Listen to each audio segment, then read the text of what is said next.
lock, and load. This is Steve Deace. The Steve Deace Show. And greetings. Happy Friday. Welcome to the Steve Deace Show, live and on demand, but not that much in demand, of course. We're here because nobody else would have us. I am Steve Deace. Todd Erzin is here because nobody will have him. And then Aaron McIntyre, that's pretty self-evident if you take a look over there. We are here and proud to be here alongside an old friend of ours. Rachel Semmel is here with us. She is the communications director for the Center for Renewing America, former communications director for the White House Budget Office. She'll be joining us here for the Deace Group in just a moment. Of course, we'd love to know what you think about what we think. Let us know via the stevedeace.com inbox. You can email the show, steve@stevedeace.com. That's DEACE. Like us on Facebook. You can also look for Steve Deace over on MeWe, Parler, and Gab. Follow me on Twitter while you still can, at Steve Deace Show. Remember, with all of these various social media platforms, it's just day-by-day living. If you love censorship, YouTube's the place for you. Go to youtube.com/Steve Deace. You'll get all forms of censorship of this program on that site. You can also go to rumble.com/Steve Deace Show. And if you're one of the dwindling number of Americans not in favor of censorship, try just subscribing to us directly at blazetv.com/Deace. By the way, next hour, it will be Feedback Friday. You'll get the chance to set the agenda of things we'll talk about. We'll delve into that stevedeace.com inbox coming up in the next hour of the show. But before we get to all of that, of course, we begin, as we always do, with the Deace Group.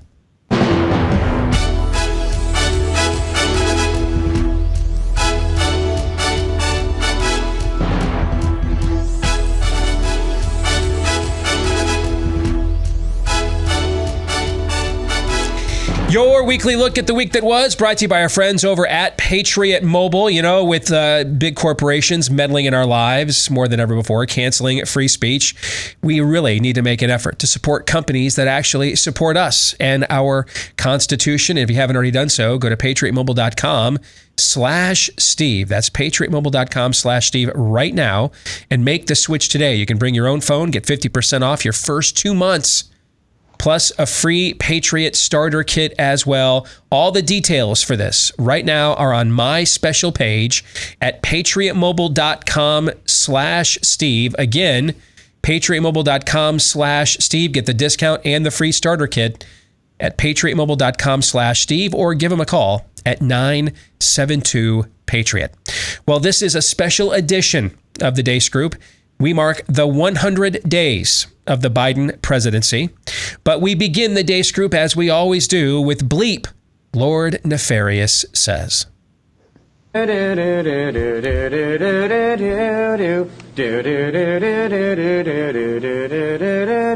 Dr. Fauci, give us vaccines.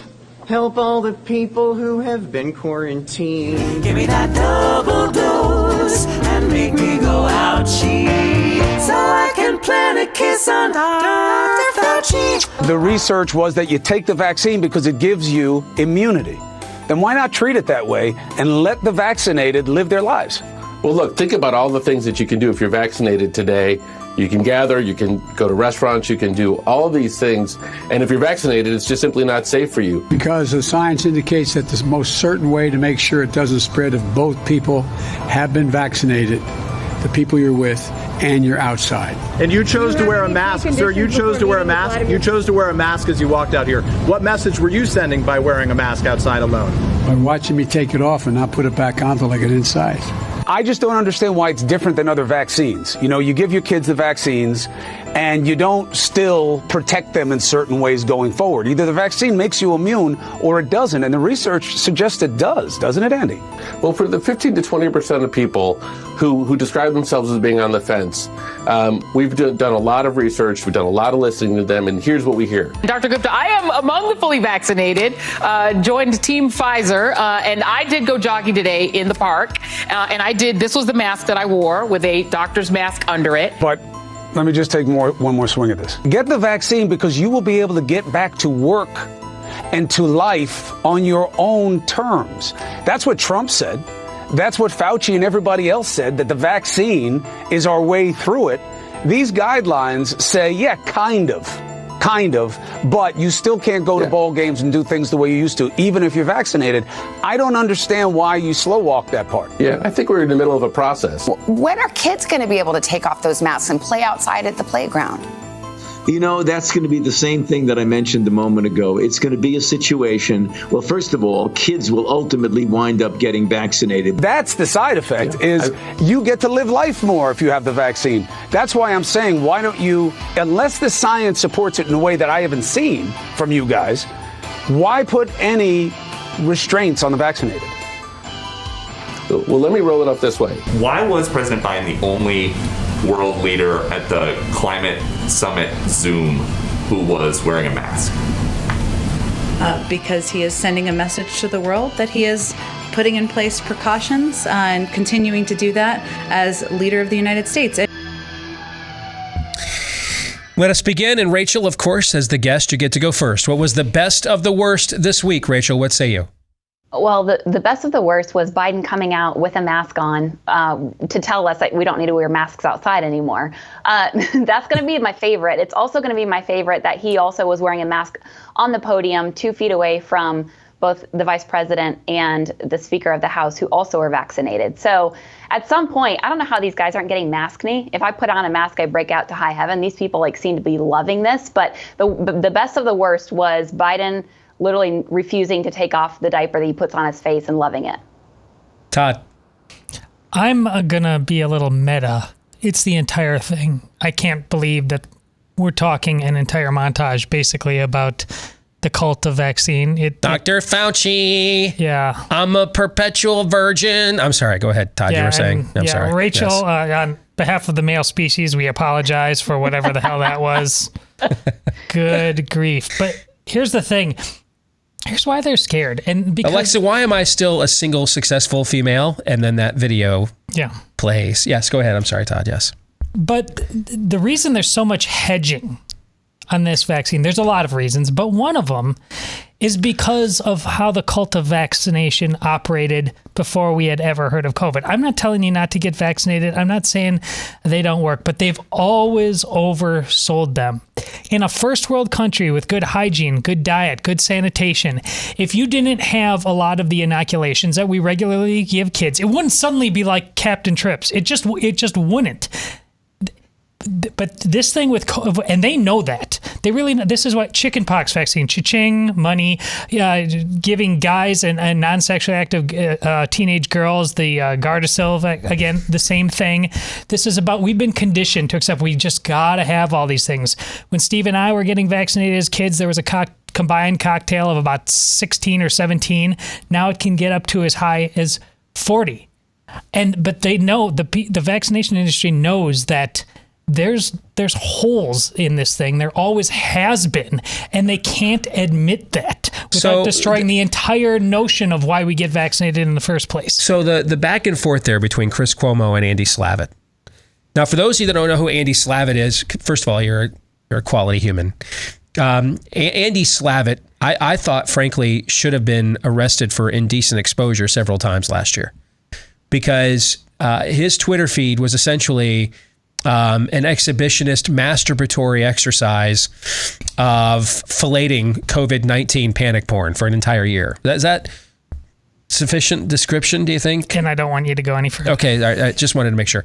And to watch him getting grilled there by Chris Cuomo, who asks him not once, not twice. He went beyond buckwheat. We didn't even get 3 times a Haiti. He rounded third and headed for home. He tried a 4th attempt to get Andy Slavitt to answer the question, if we're vaccinated, why aren't we back? Those of us that are vaccinated in real life could not get an answer, right? Yeah. Translate that exchange. What do you think it means? It means that they know that this vaccine or vaccines in general are not the bad magic bullet they've always sold them to be. They know it. And they've been lying about it for a very, very long time. And if they let you behind that curtain, the onslaught of right now, it's always 20% of Republicans are skeptical. It's actually more than that. This has always been, in my experience, people on both sides of the fence. Yes, I mean, this is going on in Michigan right now, where Gretchen Whitmer is now trying to tie reopening the state back up to vaccination rates. And of course, they're making the political case on her side. Well, this is just a bunch of Republicans that don't want to get vaccinated. The vaccination rate in Detroit is 30%. Yeah. That's it. Just think about the psychology of this. If people lose faith in vaccination over COVID, when we shut down the entire country, it logically follows they're going to lose faith over it when it comes to the chicken pox and all of those other things. But I would argue that the money doesn't come. I would argue, though, that is why they should be doing what Chris Cuomo is suggesting. I would be arguing that that's why they should be doing that, because they're begging questions that we never even asked about this. In places like CNN didn't ask questions like this about vaccination ever. They're begging these questions. The better thing is just to count on the natural immunity that's already built in, along with the vaccination immunity you have now, and say vaccinated people get to go back totally to normal, and then claim the win for vaccinations later on and act like natural immunity didn't exist. This is exposing their ass. They know they look weak right here, very weak. They're exposed either way now. You know how much we talked about how the RO was set way too high in measuring for the case. For people that don't know, that's the rate of a spread from one person to, or how much one carrier transmits a contagion to somebody else. Well, now it's been reported that they're purposely now setting it as low as possible. Because they want to make sure they don't catch anything, because they want to make sure it looks like the vaccines are magical. All right, Aaron, what do you think? Yeah, and if you want to know if there is a lack of critical thinking, it's the immediate pivot amongst those who are trying to sell you on whatever to either an emotional or a moral argument without actually looking at what the facts are. I saw somebody tweet, I think it was Thursday morning, I believe the exact words were, nothing says American privilege quite like saying, no, I'm not sure about this vaccine when thousands of people are dying a day in India. And this was a conservative as well.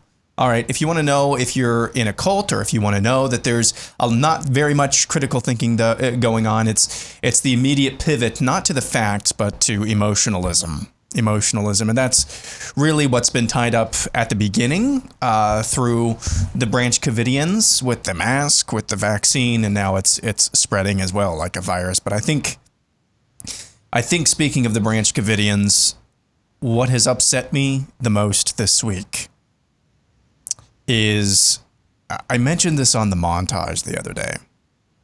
End-stage cults usually become fixated on something.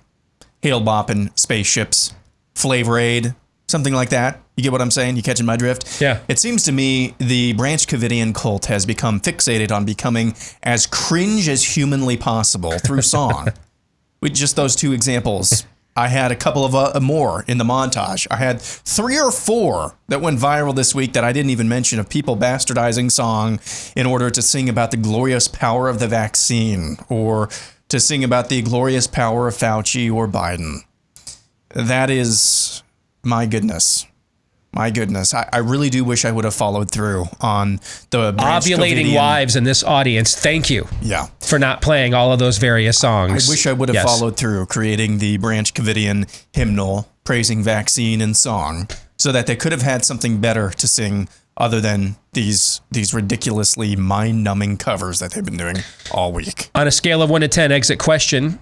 On a scale of 1 to 10, with 1 being Joe Biden's cognitive awareness most days, and 10 being his love for segregationists, rank this week's level of total depravity. Rachel. Well, I'm new to this numbering system, so I think 1 and 10 are both equally horrible. So I would say 1 and 10. This week is like as low as it could be. But it's been 7 days since LeBron has tweet-splained us. So for that, I'm going to take it a win and give us a 2.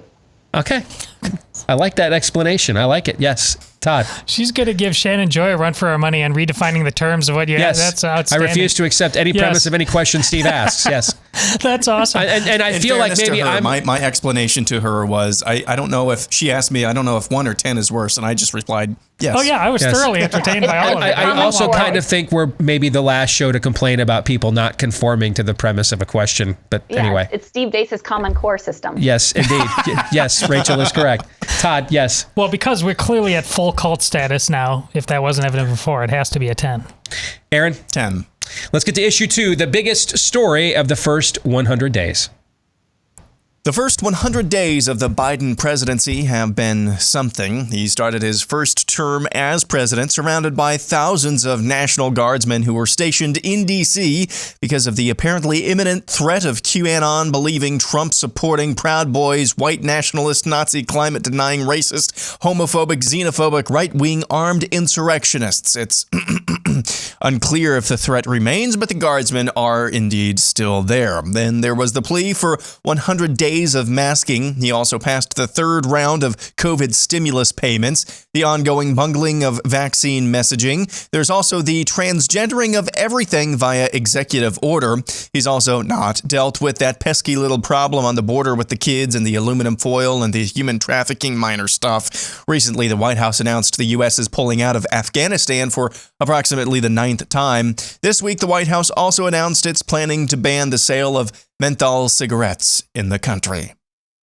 So, Todd, first question this round goes to you. What has been the biggest story of the first 100 days of the Biden presidency and why?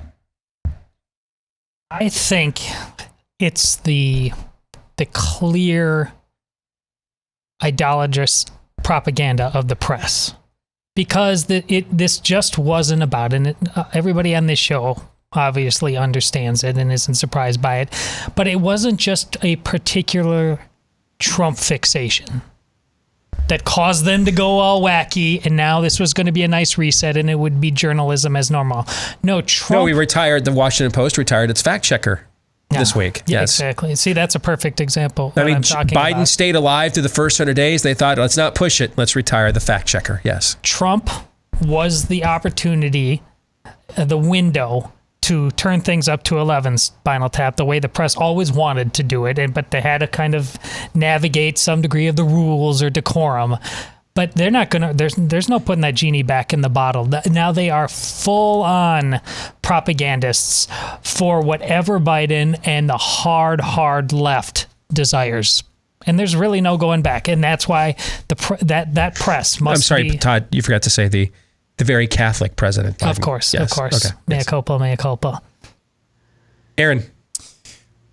I would say the biggest story is the embrace of the lie, really from both sides of the aisle, the embrace of the lie that the Biden presidency has been a return to normal. Apparently, I didn't get the memo on this. Did you guys get the memo on this? The return to normal means a dementia patient as a figurehead of a government run by the deep state. That's right. I did get that memo. You got that memo? I did. And you yes, didn't I forgot. That onto me? Yes. I'm sorry. Yes. Apparently, that's our new normal now. Is that our new normal? But at least we don't have the mean tweets. At least we don't have the mean tweets. At least we don't have the mean tweets. Gas is $9 a gallon, but we don't have mean tweets. Yeah. A return to normal. And this is not normal. This is not normal. It's nice on the outside. It's nice on the outside, but it is a whitewashed tomb. That's not to say that the Trump administration was by any means great as far as the context of what I'm saying goes. But this idolatry of everything looking and feeling nice and normal and not weird and not 3 a.m. mean tweets, it's just preposterous. And it's, at least of the political class, I don't know how much of the rest of the country, but at least amongst those who follow politics deeply, the political class itself, it is just an indication of the unmooring from reality that they have hooked themselves to. That this is normal because we don't have mean tweets, essentially. I think that's the biggest story. Rachel, same question to you. I think the inaccessibility of the president at a time in 2021 where we have social media channels that you can communicate to your people, cameras on all the time. We hardly see or hear from the president. He doesn't go out to Marine One and give us stakeouts like President Trump does. He obviously doesn't call into the morning shows and talk for an hour.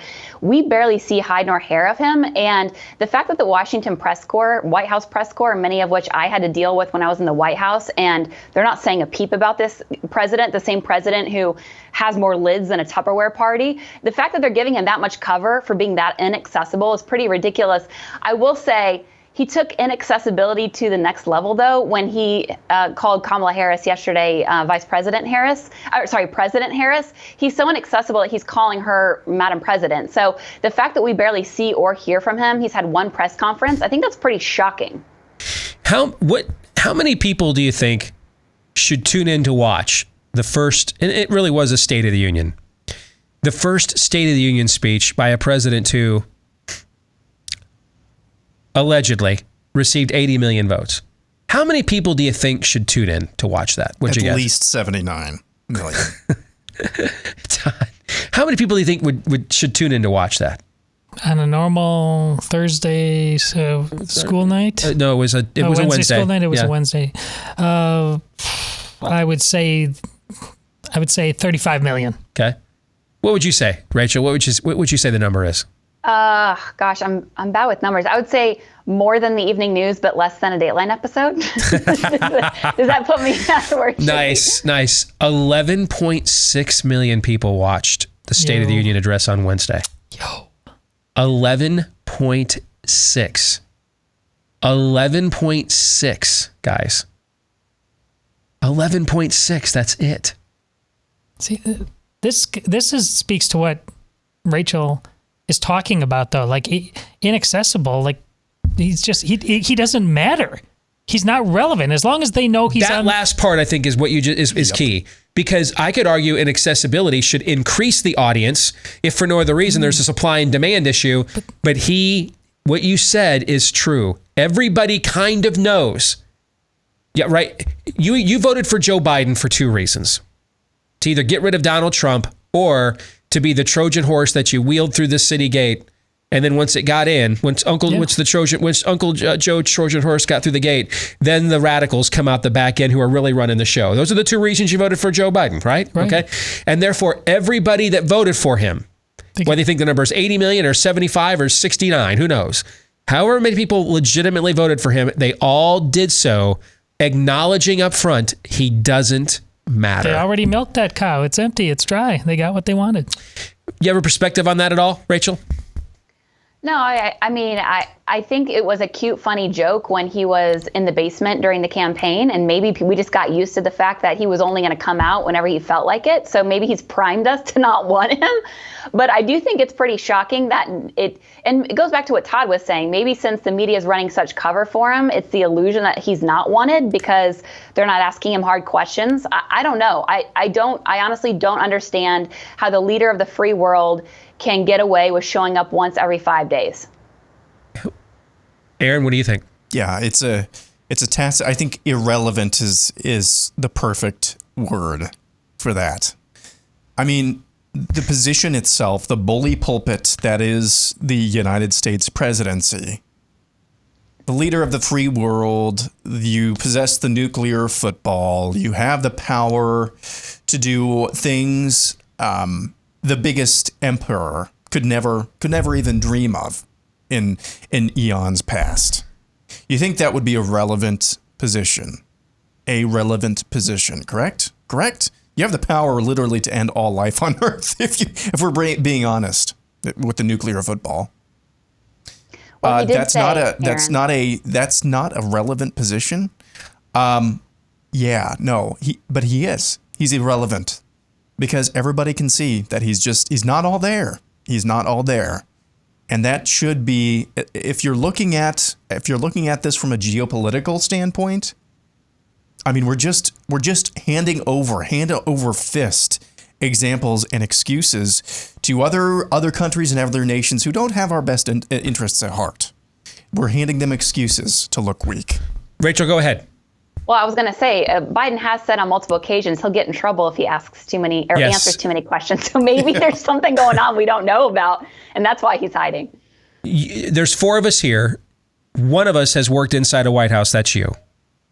What is a typical schedule like? You know, we see these stories of the president calling a lid at 10 a.m., 2 o'clock, 4 o'clock, 5 o'clock, taking so many trips back home to Delaware over the weekend, things of that nature.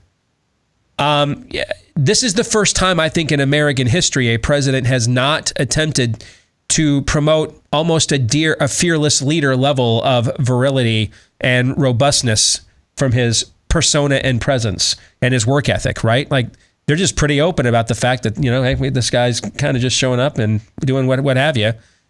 What is a day like in the White House, Rachel? What is it truly like? Well, I'll tell you, it starts a lot earlier than the President Biden starts it. And, you know, you'd see President Trump, who kind of set the tempo for the White House, calling in to, say, Fox and Friends or Morning with Maria at 6 or 7 a.m. like he did today when he's not president, go on for an hour and then just do business as usual. He'd hop on towards the last couple months of the administration. He'd hop on Marine One, go to rallies, or he'd go, you know, visit the border. He'd go to Pennsylvania, et cetera, come back at, say, 1 or 2 in the morning and be up at it all over again. And I don't know how you're not just on all the time as a leader of the free world. But when you have the vice president taking your phone calls with world leaders, I guess it leaves more time to just take naps. So if he's not doing the work, you've been also a member of a White House support staff. What's everybody else in there doing all day long then? Are they the people that are really running the country? Because that's the question then. If it's not Joe Biden, who's running this thing over there every day? Well, no, that's a good question. And also the support staff who clearly is the pulling the strings of the puppet over there, they're all allegedly working from home. So I don't know if you remember this, but President Biden wanted all of his political staff for the first 100 days not to come into work. So how you do your work in a SCIF or somewhere where you need to have security, well, as we know, security doesn't matter if John Kerry's having croissants at, you know, Panera with the Iranian security officials. But how do you show up and run this country? I don't know who's running the show. I really don't. When you hear that, Todd, from someone who has a first-person perspective on this, you think what? Well, I'm not surprised. There was no way he was ever going to be capable. And there was no interest of anybody having him run the country. He's a man out of time, and he parrots things now just because it's the easiest way to get past whatever he's dealing with in the moment and to go on to nap time or Delaware or whatever it is. He's an utterly kept man. He knows it. He's fine with it. And that's America right now. Rachel, go ahead, Rachel. I will say this one more thing, Steve. You know, one thing that isn't getting a lot of coverage is the types of nominees that are getting pushed through right now that are doing the work for him at the Department of Justice or DHS. They're all Brookings people. They're all people that have a very leftist policy or activist background. And, you know, we're seeing it happen firsthand. They're just going to rubber stamp their lives as activists or policy hacks on the outside. And they're going to go in and they're making our federal government the ACLU. They're making our federal government the Brookings Institute. And of course, we can talk about how Republican senators are just rubber stamping those nominees. But those are the people that are running the country in lieu of President Biden. You know what you call that? And it just needs to be said. Total victory. For progressivism. I think you need to understand, therefore, there's a lot of talk that next year Republicans will have a huge year. Let's say that occurs. The dynamic that Rachel just described, you won't see a Bill Clinton after 1994 come out and say the era of big government is over. You won't see a sequester like what you saw after the Tea Party revolution in the Obama years. They're just going to hammer meets nail and go right through you every day, regardless of whatever the outcome of the 2022 election is, because it's their own Leviathan that's running the system. So your ability to pressure a president or threaten him with re-election or things of that nature, that's not even on the table in the scenario that Rachel is describing. The bureaucrats who don't care what you think are really in charge running the show. So it doesn't matter if Republicans have a 10-seat or 60-seat majority next year. They're just going to do the same thing in all these departments they were doing before. That's right. Whoever comes next needs to have a horse's head mentality. Like, you got to go big or go home out of the gate. Letter grade for the first 100 days. Aaron. C, D. F. Rachel. 100% an F. Aaron, what's wrong with you? I'm pressing 15 buttons right now. That's what's wrong with me. That's the excuse. 12 o'clock. We'll come back. More of the Deace Group here in a moment. This is Steve Deace on the Blaze Radio Network.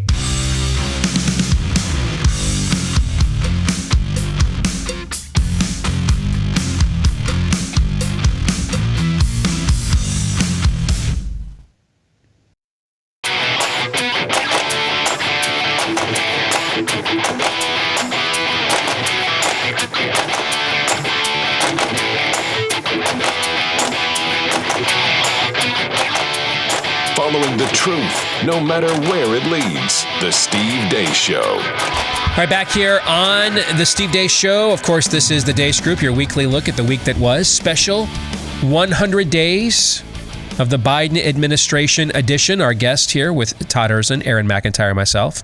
Our guest panelist this week is our old friend Rachel Semmel. She is the communications director, fellow at the Center for Renewing America, former communications director for the White House Budget Office as well. Let's get to issue 3, shall we? The best thing Biden has done so far. Here's what Biden says he's most proud of the other night during his first address to Congress. Together we passed the American Rescue Plan, one of the most consequential rescue packages in American history. After I promised we'd get 100 million COVID-19 vaccine shots into people's arms in 100 days, we will have provided over 220 million COVID shots in those 100 days. Our progress these past 100 days against one of the worst pandemics in history has been one of the greatest logistical achievements this country's ever seen. Critical investments to address the opioid crisis. And maybe most importantly, thanks to the American Rescue Plan, we're on track to cut child poverty in America in half this year. While this was all going on, the economy created more than 1,300,000 new jobs in 100 days. More jobs in the first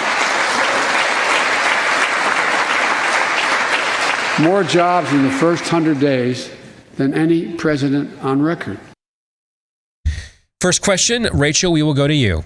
Name something legitimately good. We can be snarky later. But name something legitimately good you believe Biden has done in his first 100 days.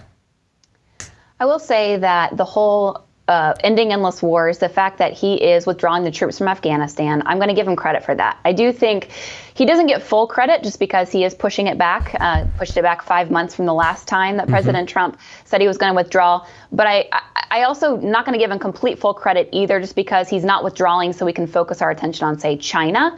But I do give him credit for maintaining that Trump policy of ending endless wars. Agree. Todd? Vaccine pause. I'm shocked it happened, quite frankly. It speaks to what I said earlier on about how these things normally work. It was a moment of honesty and genuine concern that it's hard to believe that it happened. And there's people out now saying, oh, there was just overreaction. No, that's one of the few honest moments you see when it comes to vaccination. So I appreciated that. Aaron.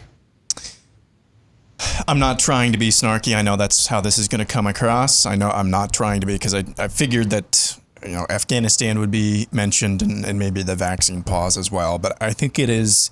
I think the legitimately good thing to come out of this long term is the science denying that this White House is doing.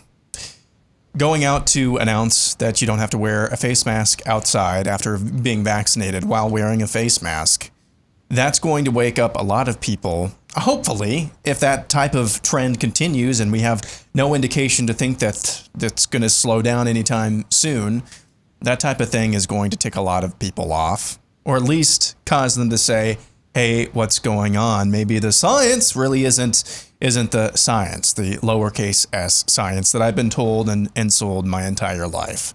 So I think is, in a roundabout way, the science denying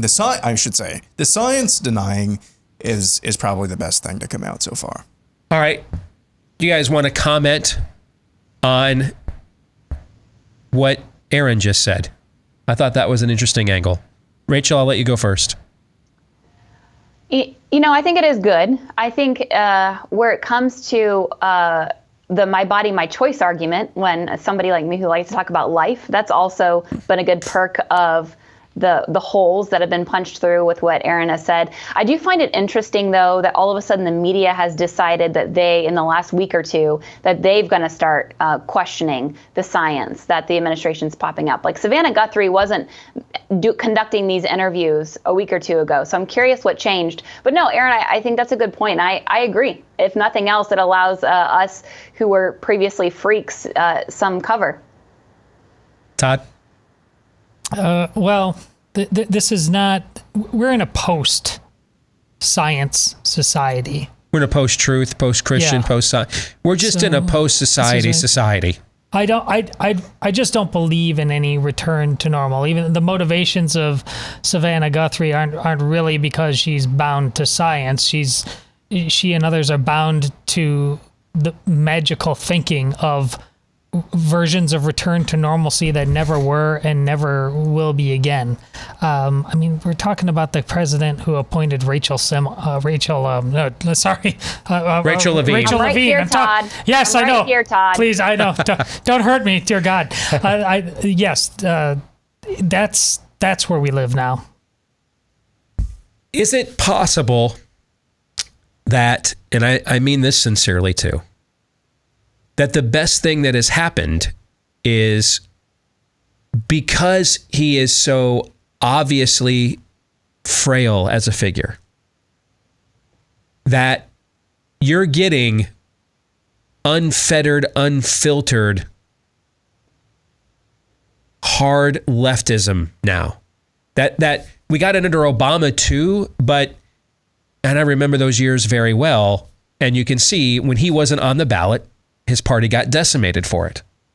When he was on the ballot, he decimated his opposition. Getting around the power of his persona and the infectiousness of his personality to try to nail him down on a worldview standpoint was the trying to nailing of Jello to a door, right? We don't have that now. We first of all, we got an old white male. Secondly, he's old, frail. If he gets through a sentence or an hour talking, everybody's like, made it through, okay? And so now it's just the ideology, right? Yes, I agree. There's no human shield of a persona there. And everybody across the country is getting a hard look at the stuff we've been warning's been going on in the universities and the bureaucratic state and in Hollywood and in the media. And everybody's getting it full throat right now. Is there a benefit to that? Oh yeah, that's one of my big, and it's my point about another point about Rachel Levine. Like I was really worried that they were gonna go all buttoned up on this, right, and have the appearance of a very clean and functional facade. But no, I mean that's why Jen Psaki. You can just tell that a willful liar, a total hack. They just opened Arkham Asylum. Yeah, they opened all the doors, all the windows. All restraints are removed, and I mean, it's just Arkham Asylum's just open, and they are welcome to just. It's no longer Gotham City; it's Arkham City now, right? Yeah, it makes it a lot easier for us to sit here and say, "Well, I told you. What do you think I was talking about?" Rachel, you have any thoughts on that? No, I agree that the left has overplayed their hand, and we're seeing that now with maybe even some of the critical race theory stuff. I mean, I don't remember. We knew about critical race theory for a while, but Fox News never used to run segments on anything this controversial ever, and now they do segments every day. Right. So I get the point of the left overplaying their hand. Britt Hume, who spent years on Fox News saying to the candidates that you and I like, Rachel, this stuff's too radical. We can't talk about it. Britt Hume is now losing his mind about the racialism agenda on Fox News, to your point. Yes. Yeah, but also to what Todd was saying earlier, the left has overplayed their hand. Maybe that means the Republicans pick up some seats in the House in 2022. But when it comes to our society and when it comes to like the culture that we grew up in, the culture we want to return to, I don't know if we go back there because, as you were saying, Todd, I don't know if there is a return to normal. Just because the left overplays their hands doesn't mean we're going to go back to Mayberry. And I think that's kind of the know the times that we live in. Steve, you talk a lot about this on social media, on your show. We're in a time now where we've got a little bit of light left, and I'm not sure we can capture all of it, but let's extend the light as long as we can, because the Rachel Levines aren't going anywhere. I'll give you the final point on this, Aaron. Just as an example of what I what I mean. You know, we've talked on our show. It would be fascinating if Trump were president today and we're attempting to sell his vaccines, which he views as his greatest triumph, to an audience of his own supporters that are not all of the skeptics, but certainly make up a good chunk of them, right? Mm-hmm. How much would the Naomi Wolfs and the Bill Maher's of the world be as effectively and bravely pushing back against the stuff they're pushing back on now if it was Barack Obama and his persona as opposed to Joe Biden's, right? Right. Aaron, what do you think? Yeah, because you can always fall back on, well, Joe's been there for 50 years, blah, blah, blah. I agree with Rachel. That doesn't automatically, just because people don't like the full Monty of progressivism doesn't necessarily mean that they're going to be spurred come election time or come nut cutting time to actually change course. Unless, I think, it depends, though, on how much it impacts them at a very personal level. Mm-hmm. All right. You can nominate a senior undersecretary to the second level of the CDC chief who happens to be a dude who feels pretty. I'm not injecting that dude into my arm. I'm not injecting that dude into my gas tank. I'm not paying $5 a gallon for transgendered gasoline. It depends on how much of this stuff hits them close to home. And we've seen, I just mentioned gasoline. That's one thing. That's a pretty big deal. Another thing would be, hey, critical race theory is spreading like cancer throughout the schools. Do I want that in my children's school? It depends on how much of this unvarnished, unfettered progressivism hits them close to home. And if it continues to do that, then I think the recoil on that is well, we'll see what it is. But I don't think that's going to be exactly helpful for Democrats. Exit question. If your overall view of the Biden presidency's first 100 days were an AC/DC song, which AC/DC song would it be? A, Highway to Hell. B, Hell's Bells. C, Rock and Roll Damnation, seeing a trend. And then D, Dirty Deeds Done Dirt Cheap. Aaron. Dirty Deeds. Rock and Roll Damnation. Rachel. Dirty Deeds are costing us $6 trillion, so I'm not going to go there. I will go Highway to Hell, except for I think we're on the HOV lane. If we do a remix, we're going to do HOV lane to hell. That's where we're on. Let's get to issue 4. Your personal favorite Biden moment so far. This is where you now have permission to be snarky if you would like, but your personal favorite President Biden moment so far, Todd.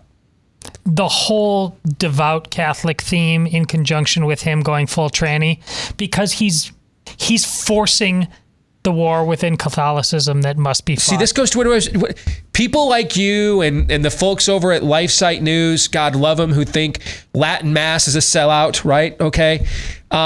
You guys have been trying to provoke this fight inside your own magisterium for how many years now? And suddenly Joe Biden is just, it's everywhere you turn. He's poking the bear and now and Rome can't hide from these conflicts any longer. He's doing you a solid in a certain way, right? I don't know how you can. I mean, you may as well just, you can't excuse the hierarchy that you've often talked about as being relevant if you stand there and watch this. What do you think, Rachel? Your favorite Biden moment so far?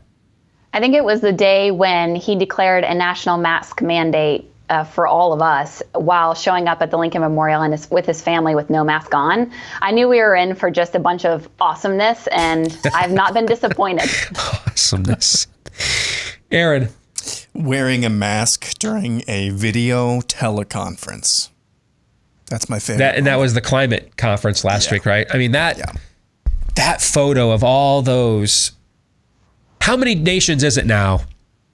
G7, G8, G28, Rachel, do you know how many it is now? I don't know how many G's there are, but I do think that moment was kind of like the Obama bowing moment. It was a moment where we all were like, wow, that's a great analogy. Really weak as a country. And it was sad. I think that was sad. I think it was sad more than anything that we looked weaker than Angela Merkel 2 boxes over on the screen. To answer your question. That's a great analogy. We're heading to one country, Steve. I see what you did there. I'm feeling you. Okay. Let's get to a forced prediction. You have to predict something that you think will happen in the next 100 days of the Biden presidency. So we don't do this very often, a forced prediction, but we're going to do it this week. Something you believe will happen in the next 100 days of the Biden presidency. Aaron. I believe there will be, at some point, a 10-day between a 7 and 10 day period, but no fewer than 10 days, where we will neither see nor hear from Joe Biden, and the media will act like nothing is happening. It will be completely memory hold. How often has it been over a week and a half when you never see or hear from a president? That never happens, right? I think we are going to have, and we'll never figure out what happened during those 10 days. It's just going to be like he didn't exist for 10 days. That's a phenomenal prediction. I kind of don't want to do mine now. I mean, that's the first time I've ever had a good prediction. Maybe it's amazing when you're not doing NFL preseason game handicapping. Oh picks. Crap! I should have parlayed that into a. Got a little smart act going on there, Todd. Now I feel like I got to come off the top rope. That's a pretty potent prediction right there, especially because I think we all there's a bold ass prediction, then there's a dumb ass prediction, right?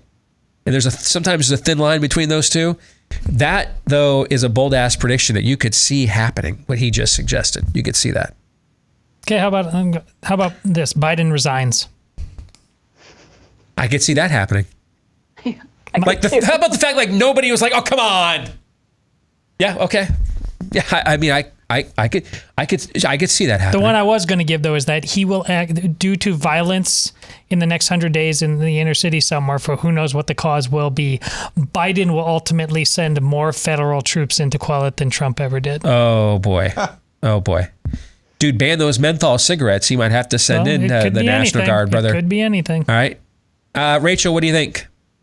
I think Hunter Biden's going to become an adjunct professor at a Big Ten and or Pac-12 school after his Tulane debut. Like Oregon, didn't they decriminalize hard drugs out there? They are closing the restaurants and bars again. I think the kids are going to love them. Now, are we being too hard on Tulane University? I mean, Hunter was in town getting ready to crush the French Quarter. They probably just thought, while you're here, you know what? People aren't talking take an Uber over here and we'll let you talk. What? People aren't talking about the other panelists on that panel with Hunter Biden. It's CNN, Washington Post, The Atlantic. It's like the worst of the worst, and the topic's on fake news. So, yeah, I mean, Tulane looks like... So they brought them in as subject matter experts, is what you're saying, right? Right. Yes. I should bring them all my emails that I brought with me from the White House of me, arguing with reporters. I'd run circles around him. But, Hunter Biden's into glass blowing now. He's into art making. He's glass blowing. I like it. My prediction is Kamala Harris we got to go. Kamala Harris never visits the southern border in the next 100 days. That she's in charge of fixing. That's mine, which seems pretty trite given all the other ones. Rachel, it was great to see you. Thanks for joining us. Thanks for having me. You bet. We'll come back. Feedback Friday coming your way here with hour number 2. Stay tuned.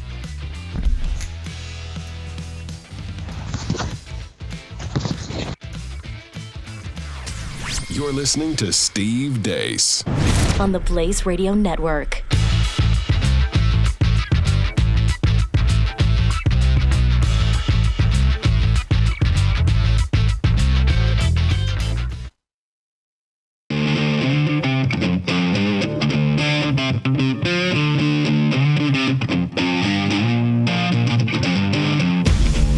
Lock and load. This is Steve Deace.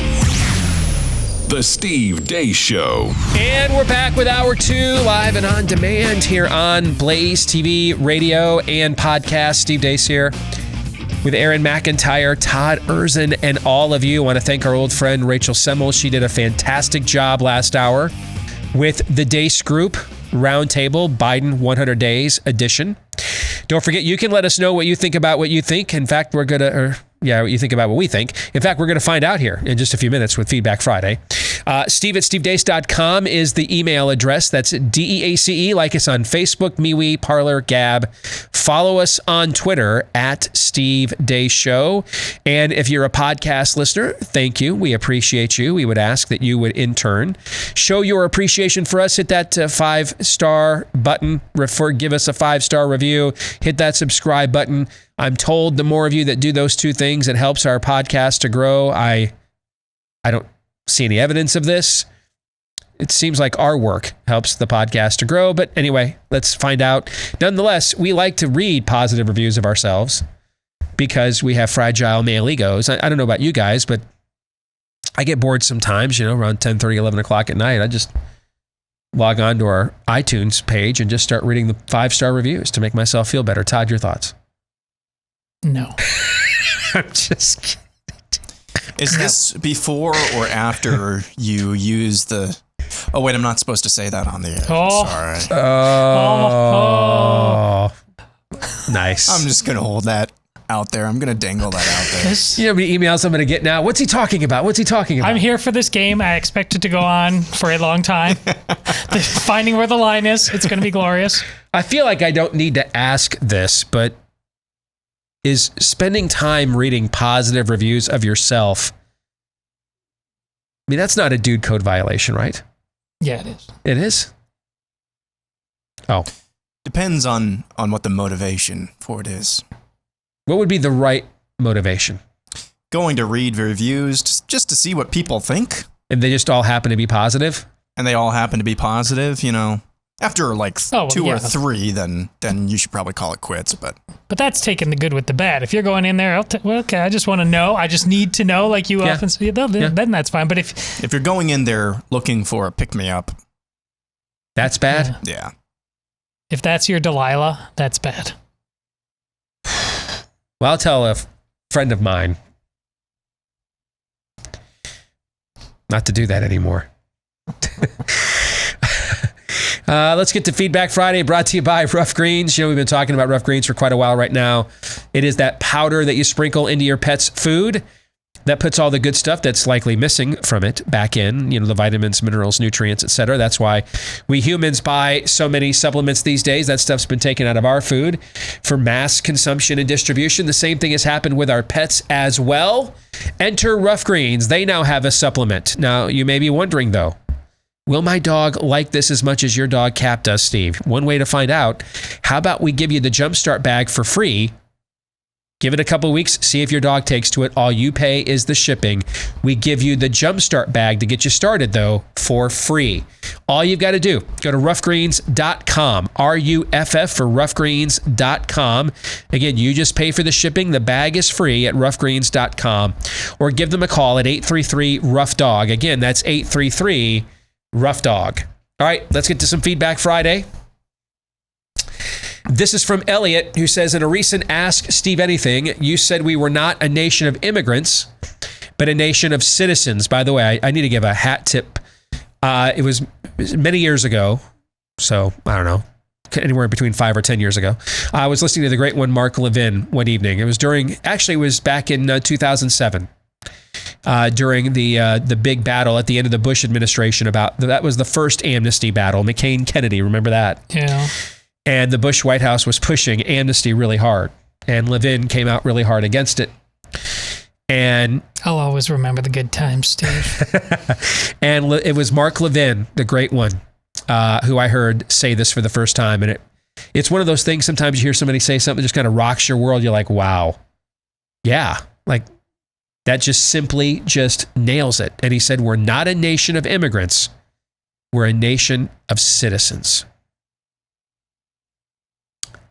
So that's where that came from. So props to Mark Levin. Elliot says, my father-in-law is a perfect example of this. In 1962, he immigrated from Brazil at the age of 20. He had visited years earlier with his father, who was an officer in the Brazilian Navy and couldn't wait to leave Brazil behind and go to the greatest country on earth. When he got here, he worked hard, often working 2 jobs. He didn't know a trade or even much English, but he knew that he had to work hard, show up early, stay late, learn to do things the American way. With the help of my mother-in-law, he has 2 successful businesses under his belt now, and a third one is almost there. When people learn he's originally from Brazil, they always say how beautiful of a country it is and ask how often he goes back. My father-in-law tells such people he's an American, not a Brazilian living in America. And he came here because he wanted to be here and become an American. He even celebrates his American birthday, the day he became a citizen.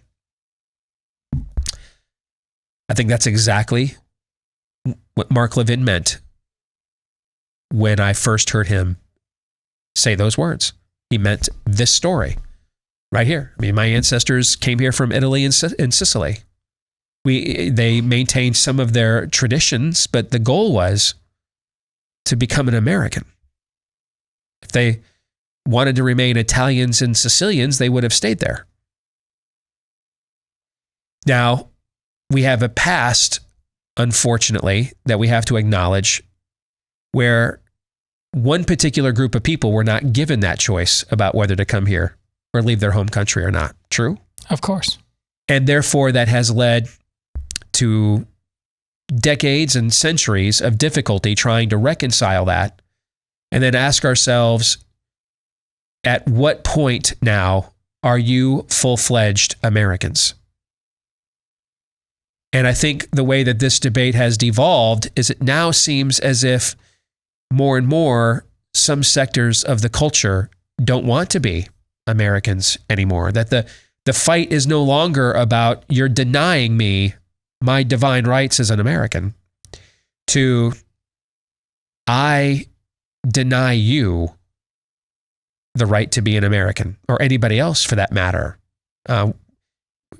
And so we have to keep using phrases like systemic racism and keep pretending it's 1957, 1962 from this email all over and over and over again.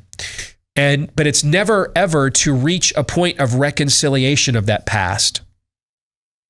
It's in order to keep dredging it up as justification for ruining your future. I don't think you can really understand anything about our current American moment until you understand what you just said. They are revolutionaries. They don't want to live in America. They can't answer for you when it's good enough because it's America that they're against. Exactly. So it can never be good enough. It's good enough when it's over and it's replaced by something else. That's when it's good enough. Let's go to Evan next, who says, we've never met, but I found you via Glenn Beck a few years ago. After hearing you, Todd, and Aaron, I immediately knew I'd found the right program. I'm a backslidden Christian that is recently divorced and found your show to be a real blessing to me. I had real hangups with what I believed were so many fake folks at my previous church. After listening daily, I've realized we're all just humans and sinful. We all fall short of the glory of God, and it's Christ's resurrection that saves us. I'm so proud and happy for you guys. I've bought the book and I'm reading it now. I just wanted you to know that I love how humble, honest, and real you three are. It's motivating to me to see that other brothers struggle and are real about it. Keep up the good work, and please don't ever stop being you. Don't let this success tarnish what you've built. Your story is amazing. Well, thank you, Evan. And here's the biggest mistake we could ever make, in my opinion. The biggest mistake we could ever make as a show wouldn't even be a moral failure of some kind that would cause people to lose faith in us. Ultimately, God resurrects dry bones. So I think that we could even come back from something like that with the right amount of repentance and atonement and recognition.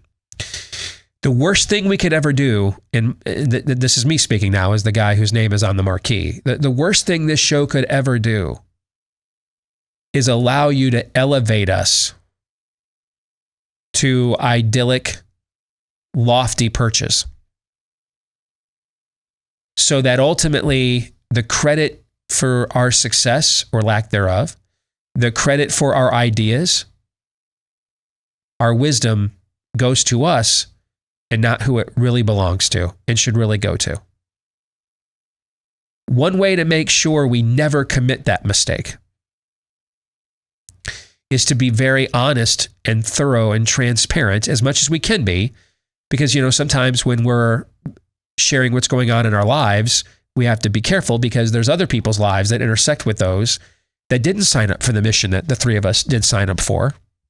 And therefore, they haven't acknowledged they're willing to give up a certain amount of privacy that the three of us have acknowledged we are to do this job, right?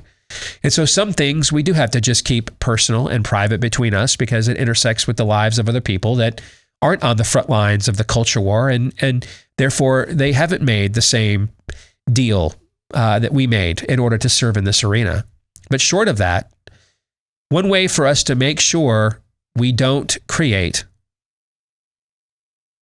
legions of followers in the traditional sense of the term, is to show you our weaknesses, our blemishes, our normalcies, our own struggles. Because if you looked at my career, how did I get here?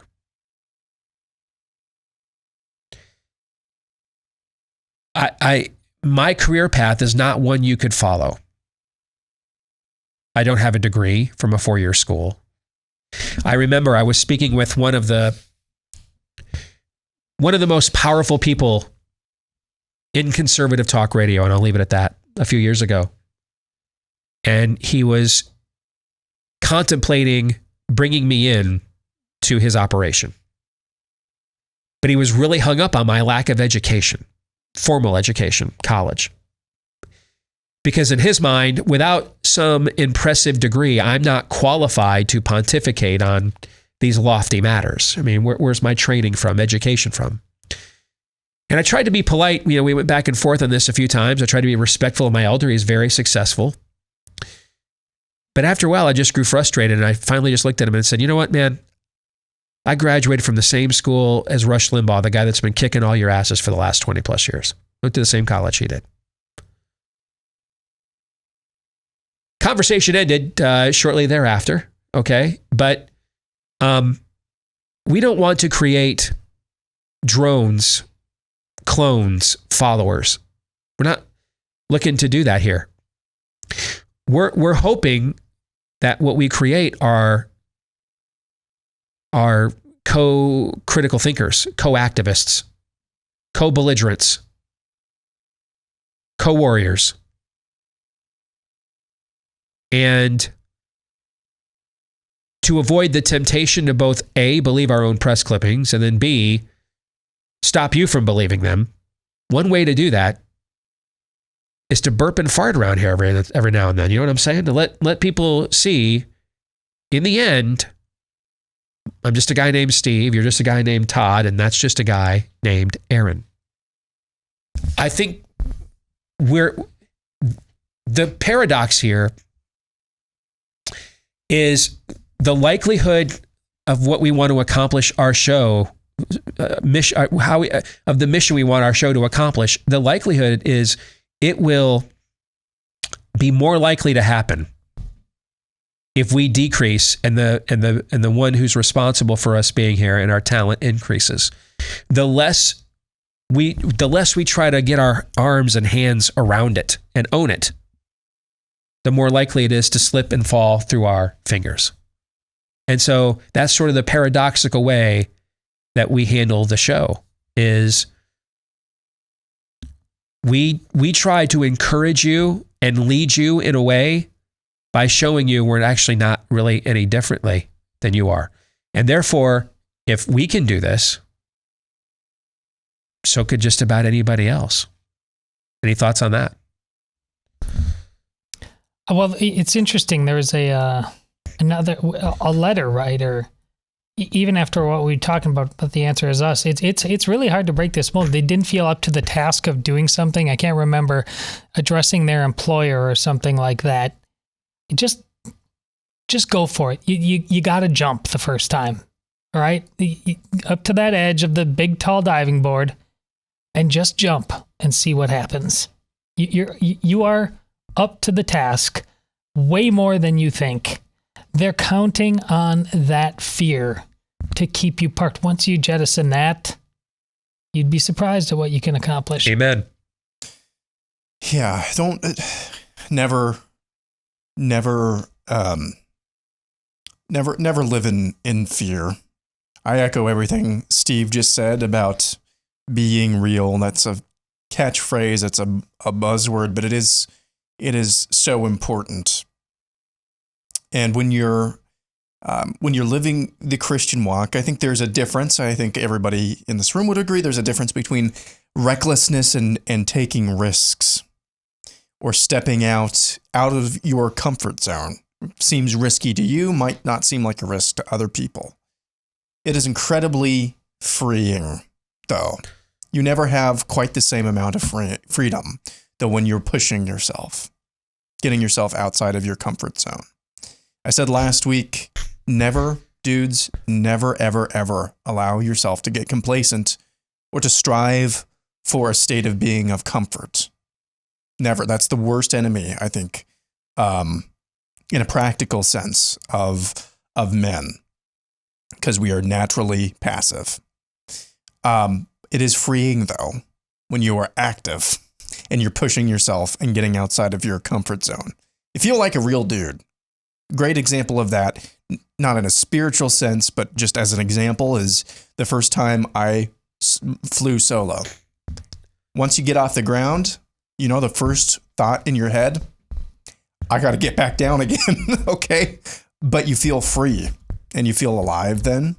That's what we're called to do. We're called to take risks. So don't live in fear. Take risks. Whatever those risks are to you, keep pushing those boundaries. Well said. This is from Ben.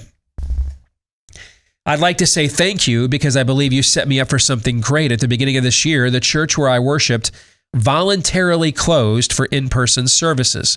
I left and haven't returned. This was tough for me to take, as my grandparents had been members there for years, and I had gone with them every Sunday since moving here. I found another church that was open, walked in, and was welcomed. I became part of a young adult Bible study and volunteered as a leader at one of their recent youth discipleship events. I plan to continue my involvement when and where I can. If not for you and your show, I wouldn't have thought to look elsewhere. I believe God called me out of my comfort zone, but I also believed I was prepared for this call by your encouragement, and for that, thank you. You're welcome, Ben. Thank you very much. Paul writes, I probably don't fit your regular listener profile as a conservative, being that I'm an atheist, but taking this into account, I believe in the ideals of the church and the profound positive effects that it has on society.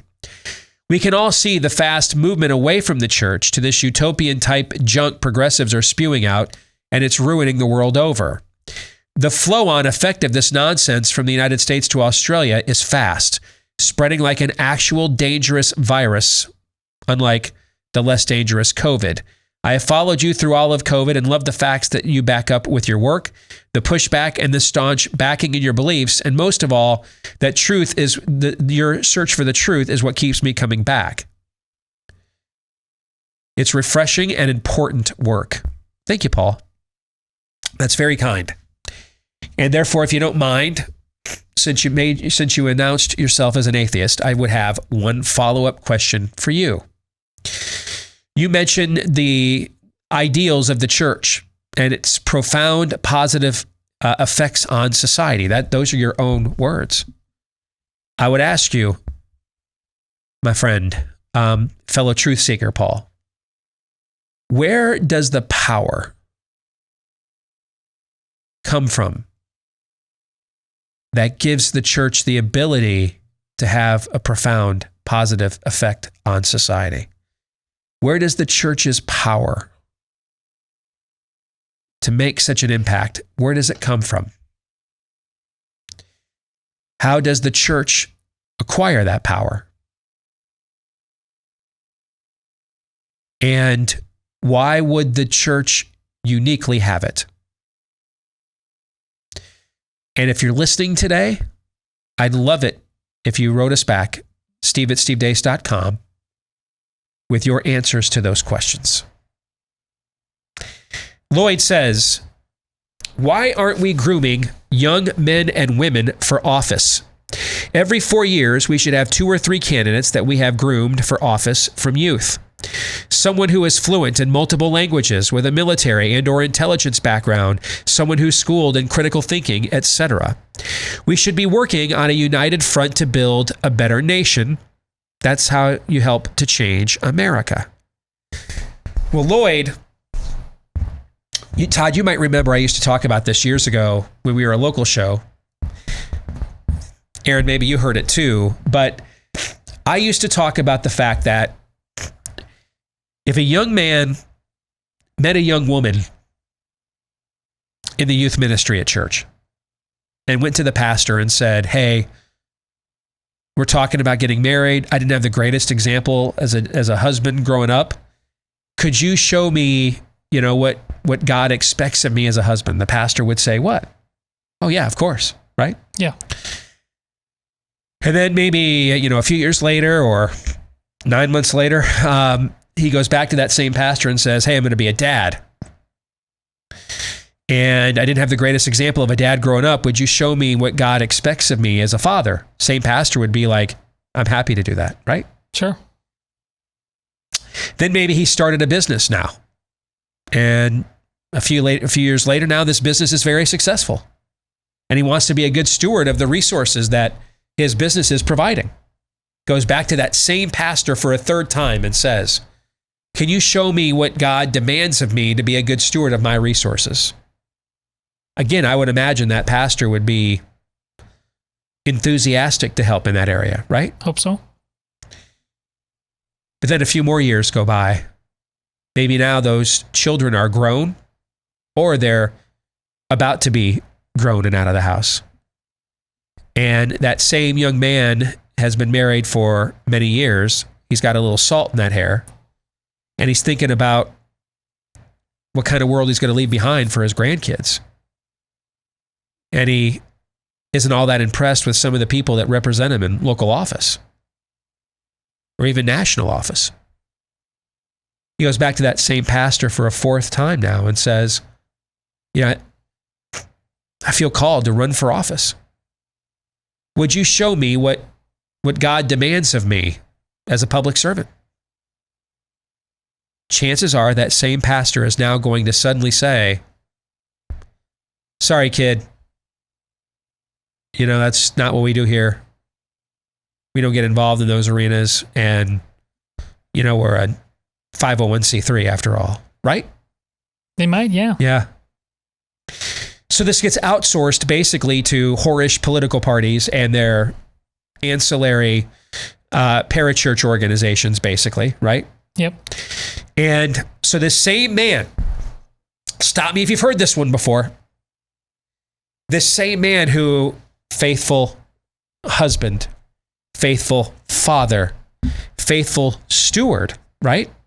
Because for those first three endeavors in life, he was discipled according to the expectations of his creator.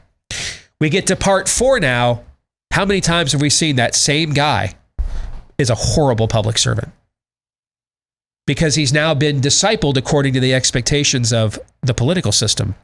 He thinks he's answering to a different God. Yes. And you know why he thinks that? Because that's what he's basically been led to believe. Yes. The one who's supposed to be representing the actual God. That's exactly right. Yeah. Is it because this person's a terrible Christian? Not necessarily. And often not. I mean, he's already passed the exam on 3 of the hardest things to do in life, right? Husband, dad, steward, right? You're describing Mike Pence in a lot of ways. And now that he's mature in his faith, now that the convergence of my life and my faith should be easier than it was when he was younger. Exactly. That's the irony, yes. Now is when he fails. Why? Because who discipled him? What was he discipled to? It wasn't the church. It wasn't, I'm trying to think. Is there anything in the Bible at all about politics?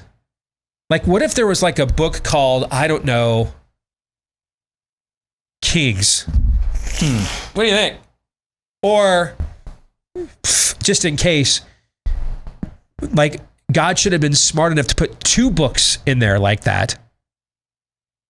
So you could see like the whole gamut of various different sorts of political figures and what God demanded of them and how he interacted with them and what behavior of theirs was rewarded and what was not. I'm really just shocked and dismayed God didn't have the foresight to preserve such a record. Thoughts? Anyone? I wish we had an example as well in the Bible of somebody utilizing their, dual or maybe tri-citizenship. Right.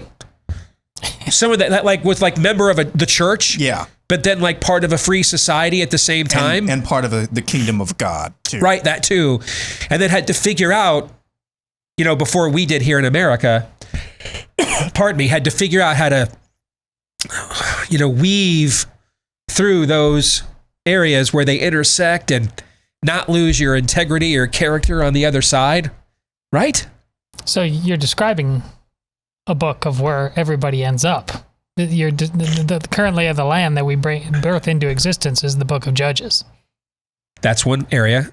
We're also describing, I think, what he's talking about. You're talking about Paul. Yeah. Yeah, too, in the New Testament. But yeah, you're right. When we act as if those stories don't exist, pardon me, when we act as if those stories don't exist, we end up right where you said. In those days, Israel had no king, so everyone did what was wise in their own eyes. And that's where we are right now.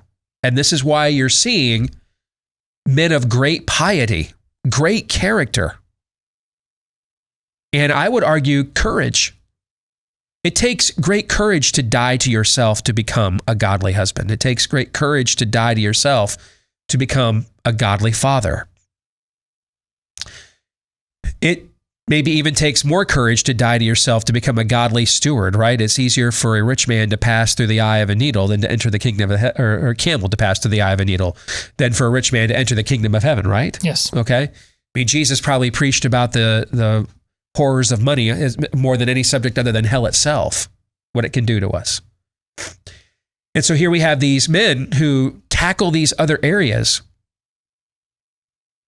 with great conviction and with courage.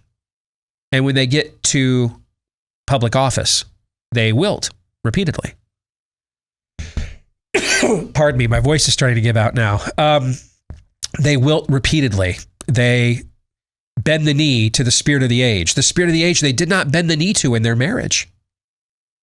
The temptations that they were able to defeat as a father.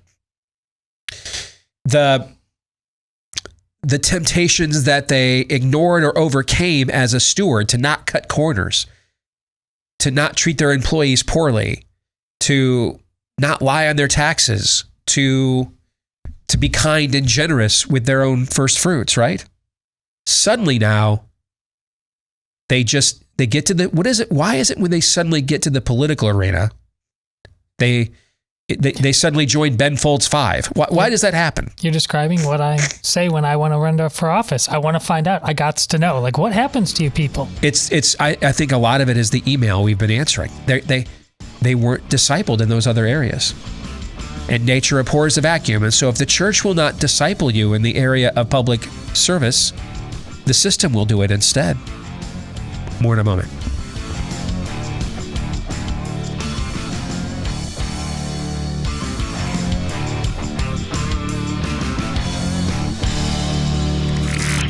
The truth, straight, no chaser. Steve Deace. On the Blaze Radio Network.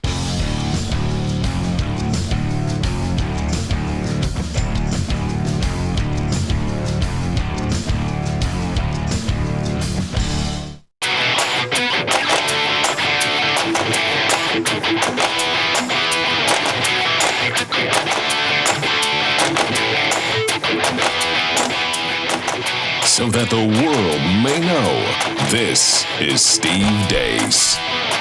Whether it's back, knees, neck, or shoulder pain, the underlying cause could very likely be inflammation, unless it's an injury. And if it's an injury, by all means, of course, go get professional medical help. But if you're dealing with that chronic stiffness, achiness, soreness, chances are inflammation's the culprit. That's why you want to try Omega XL, because it attacks, unlike those topical pain relievers or pills you may take that just mask the problem. It attacks the inflammation that's causing the problem. Backed by 35 years of clinical research, it's brilliant. It's what I use as a part of my daily regimen, and I would recommend that you do the same. If you want to give it a shot right now, give it a shot with buy one, get one free. When you go to omegaxl.com/Steve, you can buy one bottle, get the second one for free at omegaxl.com/Steve, or give them a call. 800-844-4888. That's 800-844-4888. Let's get back here to Feedback Friday. This is from Maura, who says, I've been a nurse for 20 years. mother of 2 boys, the doctor at the clinic where I work, offered me the COVID vaccine in January. Before I could say no, she also asked me my medical history. I am epileptic. And based on that, she refused to give it to me because in the few studies she had seen, it had given some people seizures. I was relieved I had an answer to those pressuring me into getting it. I live in New York City, and you can only imagine my own aunt isn't convinced I'm not eligible. She won't see us without masks until we are all vaccinated. She's the only one left of my parents' generation. I told my husband I am okay not seeing her for a while. I will not be bullied into taking a vaccine I do not need. I'm 44 and in good health. My own doctor advised me not to take it because he's hospitalized more people post-vaccine than COVID. He has been very involved in getting ivermectin approved for treating COVID. I was raised to think for myself and always seek the truth. Nevermore have I needed to use those tools my parents gave me at an early age. I just never thought it would come to this being an American. Thank you to you guys for being a source for truth for me in this very trying time. Next time you talk to your aunt, she's vaccinated. Ask her what she's scared of. Right. That's it. See what she says. Unless she thinks she could then still give it to you, but isn't she vaccinated? Yeah. So it doesn't make any sense. You know why? Because it doesn't make any sense. Yes. Now I know how it feels. Yeah. JD says, recently I had a conversation with my mother-in-law who's a native of Florida.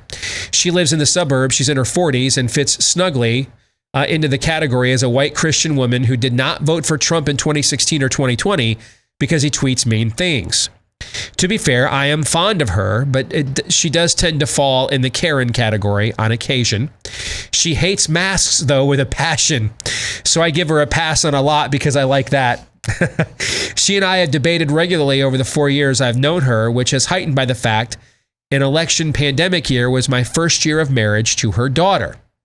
To my shock, she recently expressed that she is highly fond of Ron DeSantis. I pressed in, trying to identify exactly what quality about DeSantis appealed to her that Trump did not have.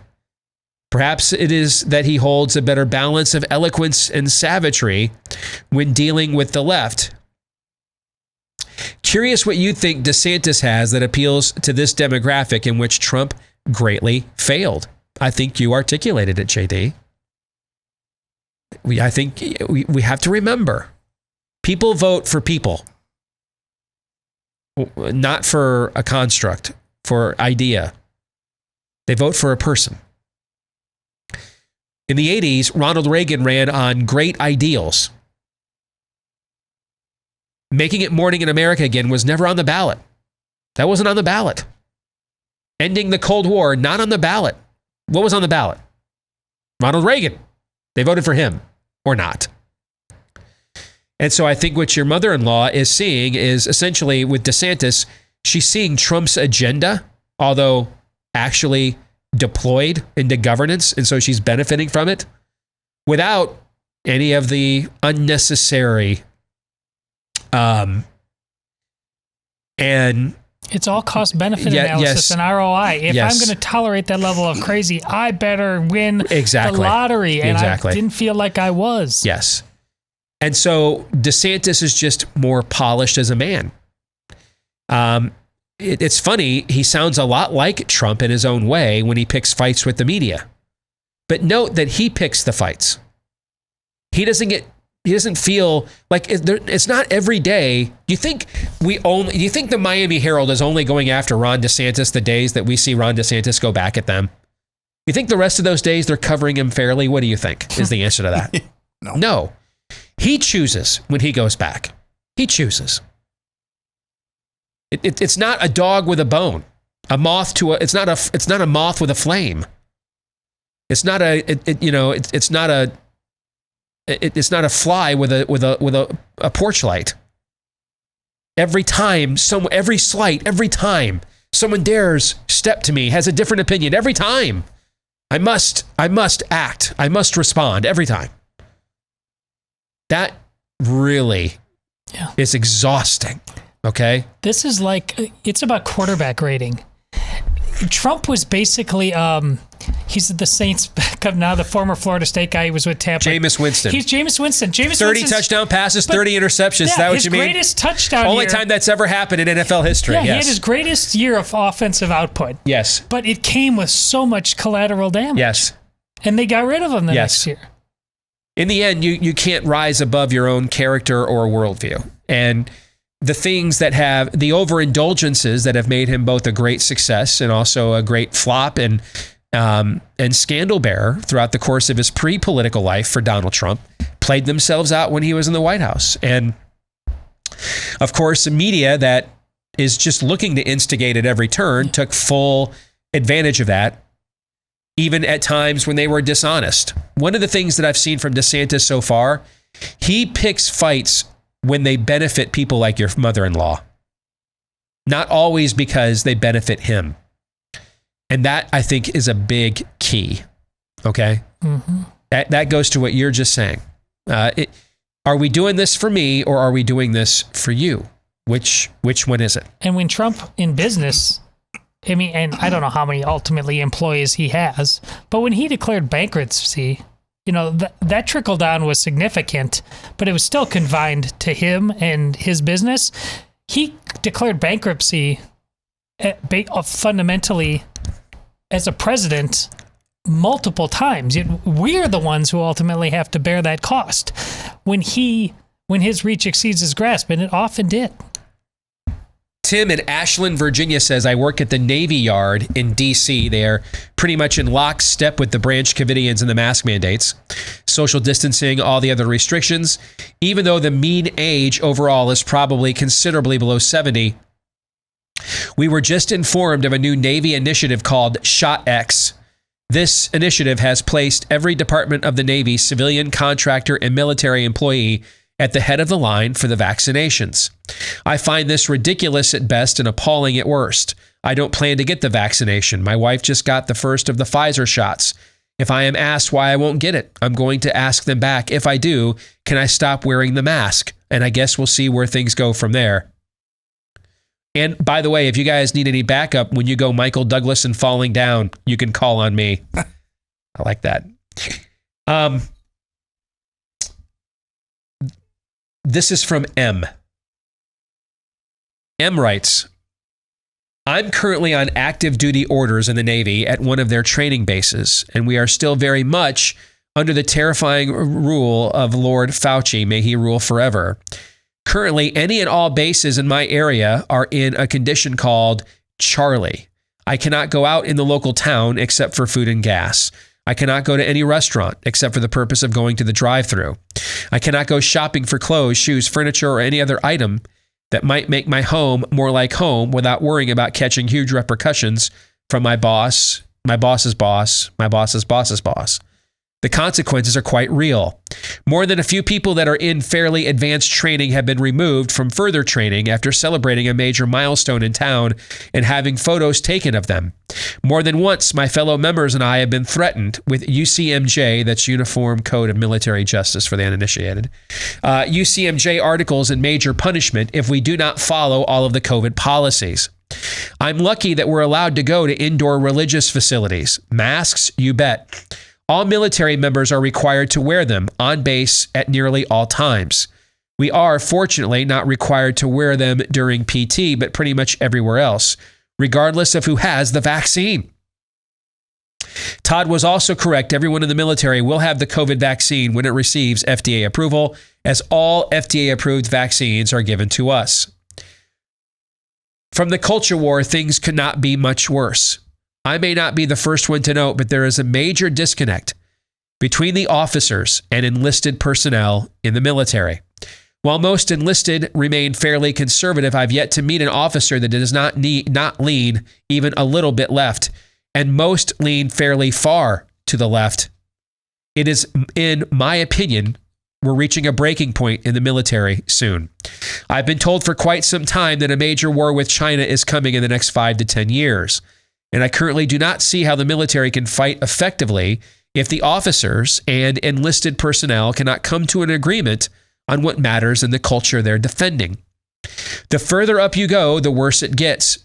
It is no secret that generals and admirals are political appointments, and most of them are very on board with the new culture shift going on. For evidence, see the Tucker Carlson incident that just occurred. I will tell you now that there is an extremely low likelihood of those senior officers ever being removed, if at all. I do not need to tell you that would not be the case if they had attacked, say, Rachel Maddow or Brian Stelter, as boneheaded as he may be. The coming conflict does not bode well for us if our military disagrees internally on what our culture is. Let's discuss this. Aaron, I want to start with you, given the fact you have a brother in the military, correct? Mm-hmm. What do you think? I haven't really talked to my brother. It's funny, actually. I texted him yesterday, but that's the first time I've had contact with him for a couple of months. We haven't talked about the COVID thing. I try not to with my family too much. I know it's and I know this is not specifically about COVID. Tris is really blessed to be where he is right now. I know he loves it. He really does.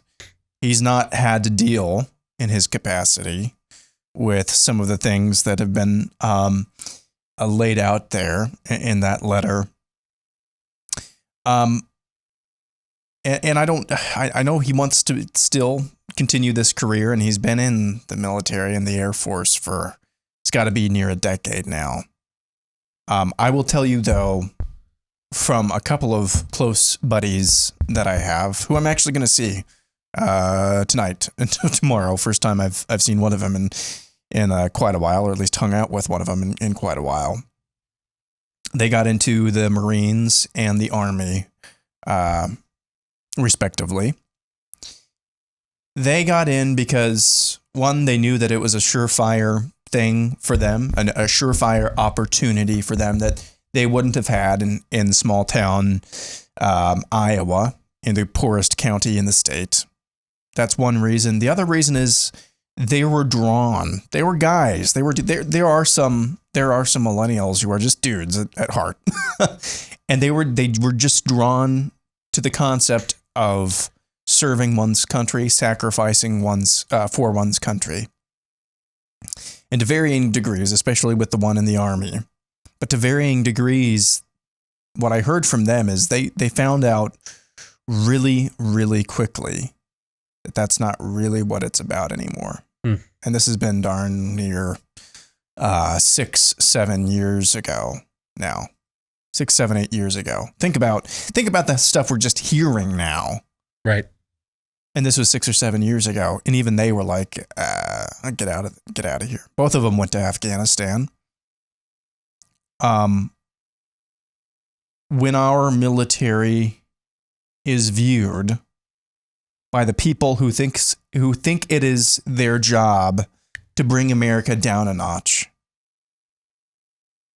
that it's not really our job to be leaders on the global scale, and when our military is viewed as not as a bunch of means to an end, and that end is killing and destroying our enemies to protect the United States, eventually you're going to get the social experiments that we hear about, and we just heard about a little bit ago. So with my brother, I can't really speak to that too much. I can with a couple of close buddies that I've gotten, and I think they would tell you a variation on that same story. Todd, let me go to you here after I tell the audience really quick about Built Bar, one of our favorite products, the best protein bar you've ever had, I promise. The best tasting candy bar you've ever tried, even though it's not a candy bar, I promise that too. You've never tried anything that's this healthy and tastes this good. All of their flavors covered in real chocolate. One of their most popular flavors, cookies and cream. Here's the health profile: 17 grams of protein, just 130 calories, 4 grams of sugar, 4 net carbs. That's it. That's it. You cannot do better than this. If you're like me and you've got the sweet tooth, this is your healthy cure. If you've never tried it before, today is the day for you. 15% off your first order when you use my name, Deace, D-E-A-C-E, as the promo code at BuiltBar.com. BUILT, for BuiltBar.com. Again, BuiltBar.com, promo code DACE. 15% off your first order. BuiltBar.com, promo code DACE. Todd. Within the inner city black community, we pointed out all the time that the story that just never talked about and why they have the problems that they have is because the out-of-wedlock birth rate, and men are generally nowhere to be found in any legitimate leadership capacity.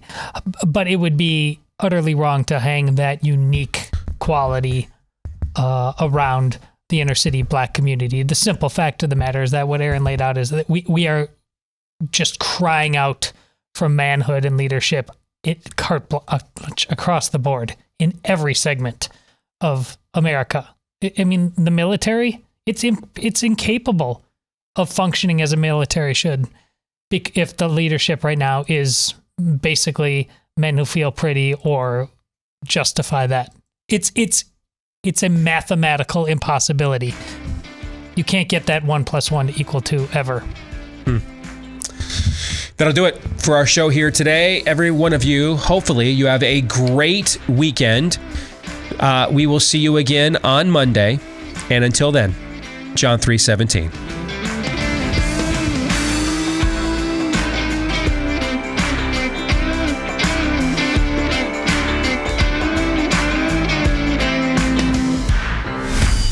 This